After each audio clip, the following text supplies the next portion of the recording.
आज हम गति विज्ञान की एक्सरसाइज फर्स्ट सी का क्वेश्चन नंबर 12 सॉल्व करेंगे। क्वेश्चन नंबर 12 में सिद्ध करो कि एक P बिंदु का बिंदुपथ जिसके दो अचर वेग u तथा v हैं, पहला किसी स्थिर दिशा में और दूसरा एक स्थिर बिंदु O से खींची गई त्रिज्या OP के लंबवत है। सांका होगा जिसकी नाभि O तथा उत्केंद्रता U/V है। तो प्रश्न में बताया गया है कि एक कण है या एक बिंदु P पर उसकी स्थिति है जहां दो अचर वेग काम कर रहे हैं, एक U और एक V।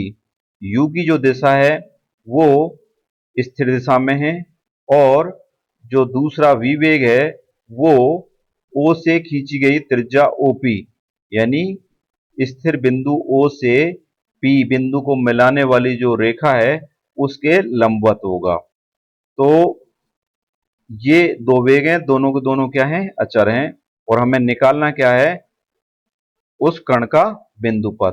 तो चलिए सॉल्व करते हैं। तो सॉल्व करने के लिए हमने एक चित्र बनाया है जो कण की स्थिति को बता रहा है। यहां देखिए P पर कण है और U जो अचर वेग है वो OX एक स्थिर दिशा है उसके समानांतर लग रहा है। दूसरा वेग V है जो OP के लंबवत है। अब आप देखिए कि इस U के दो घटक होंगे, एक तो OP की डायरेक्शन में होगा वो होगा U cos थीटा और एक V की डायरेक्शन के अपोजिट में होगा वो क्या होगा, U sin थीटा होगा। चलिए इसे और स्पष्ट करते हैं कि माना एक O कण का स्थिर बिंदु है, यानी कण का स्थिर बिंदु क्या था, O इस जगह पे था। T समय के पश्चात ये कण कहां पहुंच गया, P पर। तो P पर इसके जो, अब माना P पर इसके R और थीटा क्या हैं, कोऑर्डिनेट हैं। ये किस पे, समय T पर इसकी कण की स्थिति है, यानी T समय पश्चात कण O से कहां पहुंच गया, P पर। अब इस पर दो वेग लग रहे हैं, अचर वेग हैं दोनों के दोनों। U तो किस में लग रहा है, स्थिर दिशा में। स्थिर दिशा कौन सी है इसकी, OX। इस दिशा में जो वेग लग रहा है वो U है और V जो वेग लग रहा है वो OP के लंबवत लग रहा है। अब हम जानते हैं कि अरीय वेग जो होता है वो कण की अरीय दिशा के अनुदिश होता है। यहां कण की जो अरीय दिशा है वो क्या है, OP है।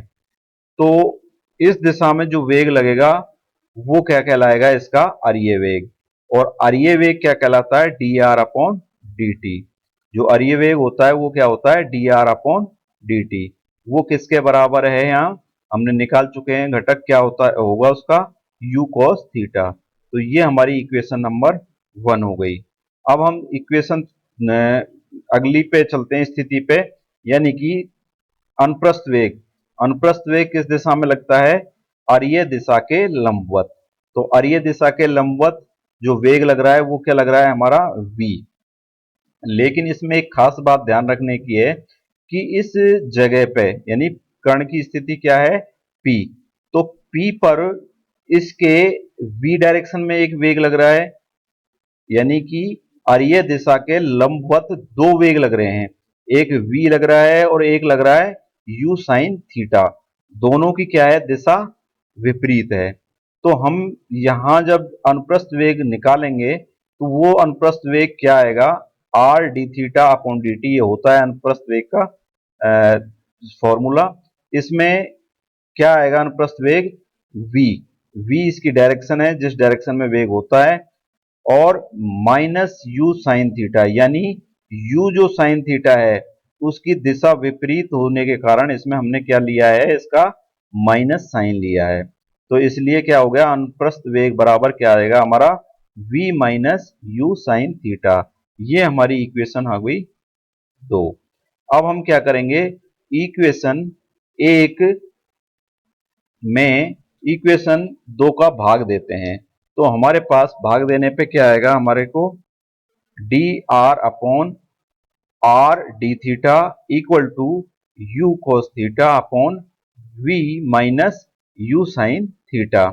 इसे हम और सिंप्लीफाई कर लेते हैं।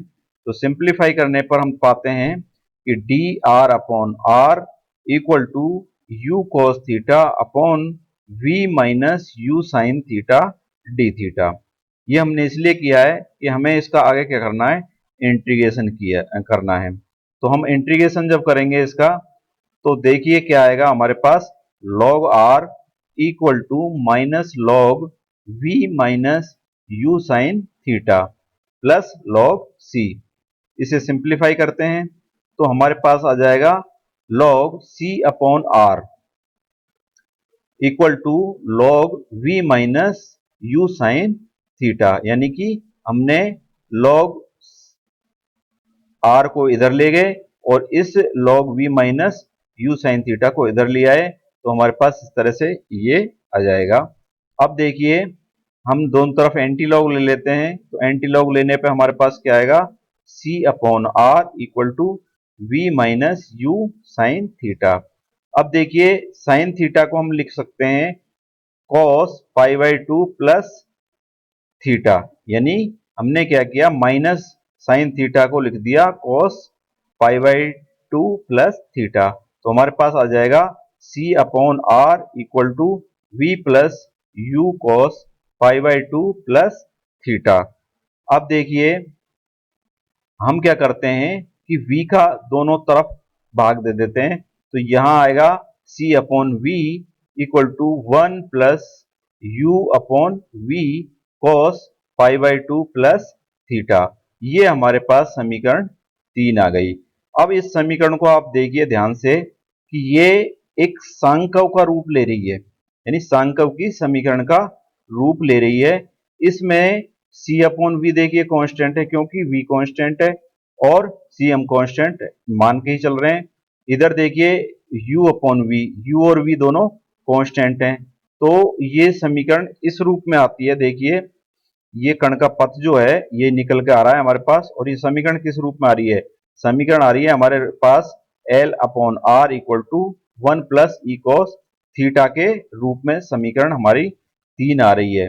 अब यहाँ देखिए ये जो समीकरण होती है L upon R equal to one plus E cos theta, ये क्या है, एक सांकव की समीकरण होती है जिसकी नाभि O तथा उत्केंद्रता क्या है, E। तो E के स्थान पर यहाँ क्या है, U अपॉन V, यानी E का मान क्या है, U अपॉन V, और L का मान देखें तो क्या आएगा, C अपॉन V। तो अतः ये क्या है, एक सांकव की समीकरण है, और यही हमें सिद्ध करना था कि इस कण का पथ क्या होगा, सांकव होगा। तो हमने इस तरह से इसे प्रूव कर दिया। आपको इसका वीडियो कैसा लगा आप अवश्य बताएं। धन्यवाद।